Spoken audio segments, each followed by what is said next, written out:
And welcome back.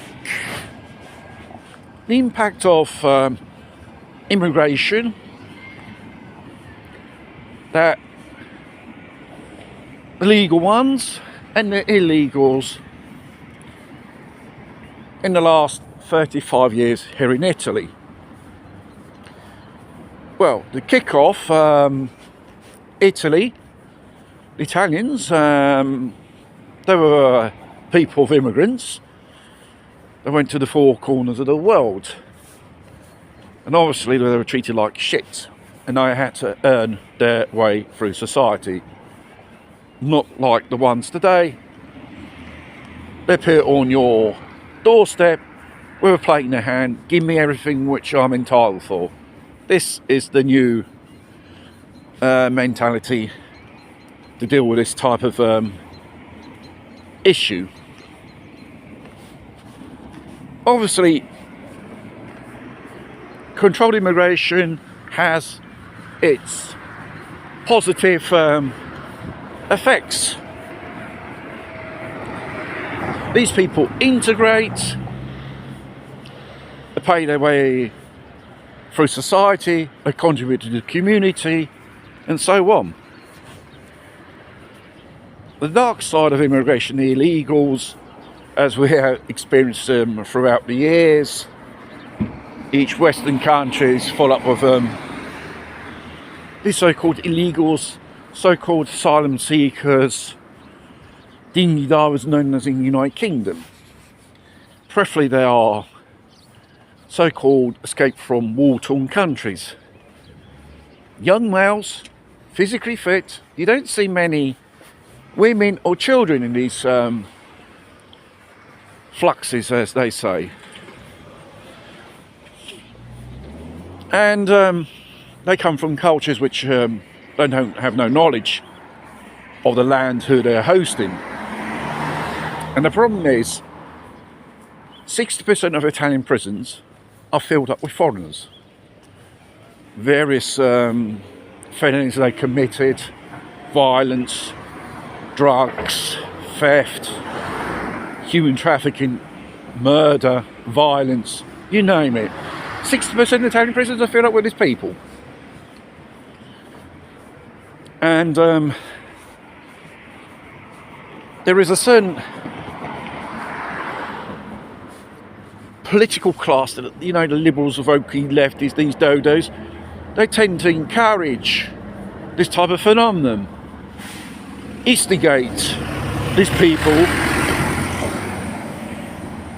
I think they are the masters of the world, the masters of the land.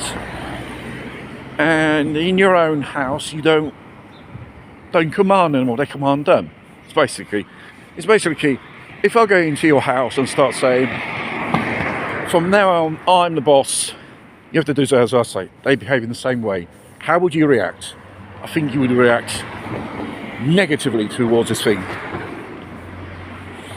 And obviously, these so-called lefties, they tend to paint these people as victims of our past history, colonialism and stuff like that.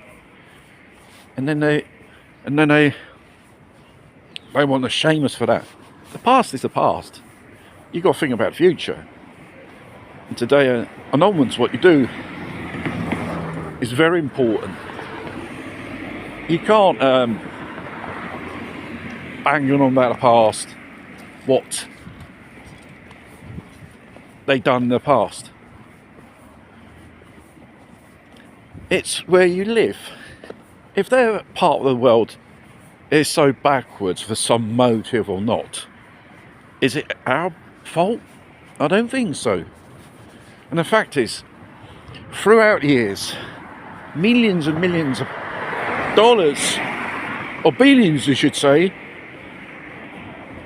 were given to these countries to make their society more better. They are still the same as they was yesterday, in that bad shape. And obviously, there's some ethnic minorities from the Middle East. They think because you're not a part of their religion, they can murder you and use violence upon you. And this is regarding the grooming gangs, which in the United Kingdom the establishment doesn't want to talk about. How many women and young ladies were victims of these imported thugs, villains? Hundreds, probably thousands of cases throughout the years. We're not talking about the last few years, we're talking about the last 30 years or so, even more. And we have to be, concerned about this. Who comes from overseas into our patch? We've got to be sure whether they're friend or foe.